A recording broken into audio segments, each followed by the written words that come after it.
Hey, top realized math and history, and what we're going to take a look at is inverse trigonometric functions. So recently, we've been taking a look at the different waves, such as the sine wave, the cosine wave, the tangent wave, and we've also been doing a lot of work over here.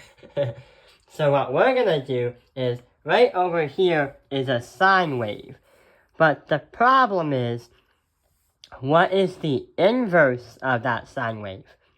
So what we gotta do is understand what we can do to make it an inverse, as well as try to solve these problems way up here. So how are we going to do that? Well, let's think for a moment. When we think about functions, we know that there must be a single input and a single output. And in the past, we've done stuff with vertical line tests that go like this, back and forth, 1 point on each side of the y-axis. But what about the x-axis? What about the horizontal line test? So what if okay, that is a problem, because you have a point here, and a point here. So it kind of fails the horizontal line test. So what are we going to do? How are we going to find its inverse when it fails the horizontal line test? What are we going to do? Well, we can't get the whole sine graph, but what we can do is try to simplify it. The thing is, yeah, it is a function when you go this way, but it's not really one when you go this way. So what we can do is try to take that apart and see how it can reciprocate. So you know how with a wave, it goes here, then it goes up, then down, then back to here? Well, if you take a look at negative pi divided by 2 and positive pi divided by 2, what they do is they go from the bottom all the way to the top. So we're going to start here and end right here and place it on this graph right over here. But to an inverse, instead of having the pi's on the x-axis, the inverse will switch it. So we'll have the pi's on the top and the numbers on the bottom.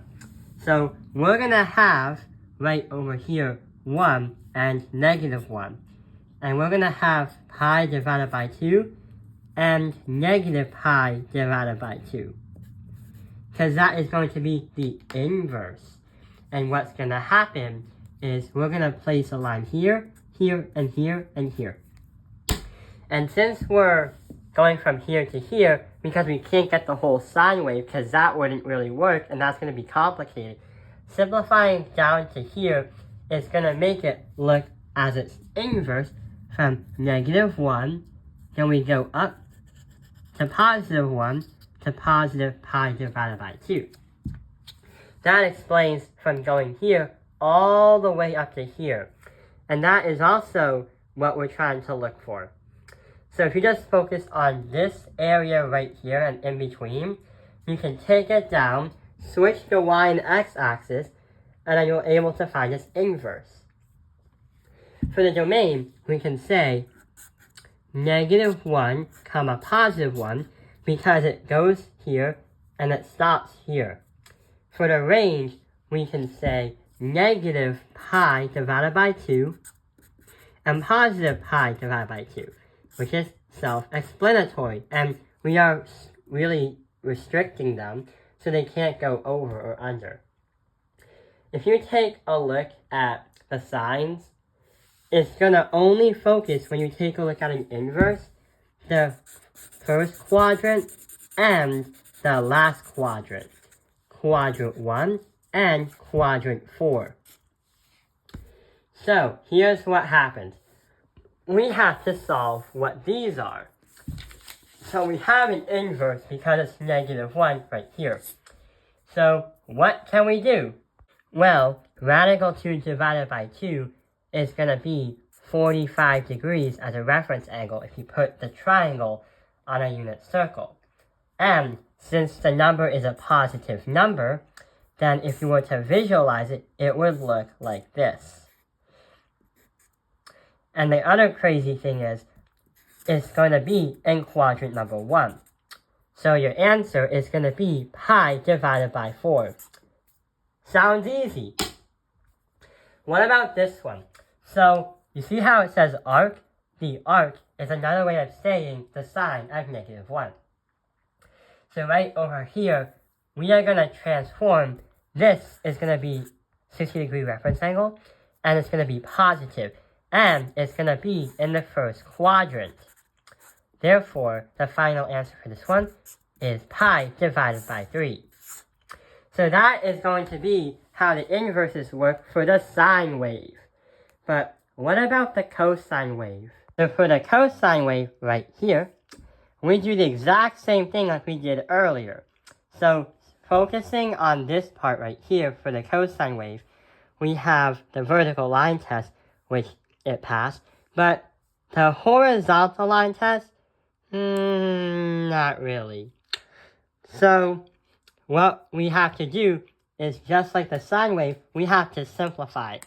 There is no way we can understand the whole thing as a whole in terms of getting the entire wave and trying to find out the inverse for each. What we have to do is just like the sine one, we can start here and end here and vice versa. Because it goes from here all the way back to here as a 1. So if we put everything on paper on here and put the radicals on the y-axis and the numbers on the x, we have -1, we have 1, we are going to have pi divided by 2 on the top, and pi divided by 2 as a negative on the bottom. So for a cosine wave, we're going to start here, and it's going to go down to here. But the crazy part is, here's -1, and here's +1. And remember, we switched it. So it goes to the 1 when you get around here when it gets to 1. So this right here, when it intersects, is pi divided by 2 right here, and the 0 is right there. So this one is really confusing because it's very hard to visualize it, but this is going to be, if you take a part of where we drew the lines and what we did. Wait, there is a reason why that this is actually confusing. Unlike the sine wave, the reason why is you don't focus on here, because you go from here to here. You don't want to do that. Instead, what you really want to do is go from here to here. That's because it's continuous. So the pi starts here, and the other starts right on the y-axis. So that explains when you start here as -1, you go down, then here's pi. And that explains why the picture looks like this. So your domain is -1 comma pi, or -1 comma 1, because that's where it starts and goes. And the range is 0 comma pi, because what happens is you're starting at 0 right here, and here's pi, which are the selected takeouts. That's why we were so confused when we were here, and that's why from the graph here, we start and end right here. So the cosine can be very confusing unless you go from here to here, then you can find one part of it. So right below here, it would affect quadrants 1 and 2. So it would affect this one and affect that one, which are going to be the quadrants that is possible. Let's apply them to right here, the inverses. So the cosine of -1 with the parentheses of -3 as a radical divided by 2, it has a 60-degree reference angle. And the crazy thing is, it's a negative number, and we're focusing on the cosine.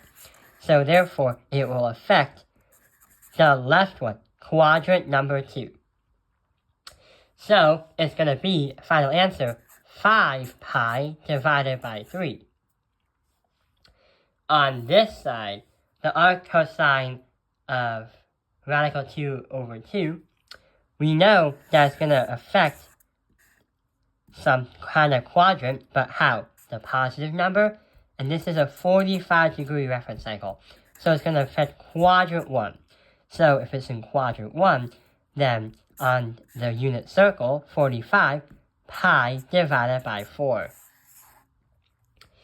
Now let's take a look at one more trigonometric function, which can seem a bit messy, but it makes a lot of sense because it's the tangent. So right over here, we have the tangent. It's really hard to do the vertical line test because you're jumping from one line to another, but it's also really hard to do it this way because you still have lines that are following the same pathway. So what do we do?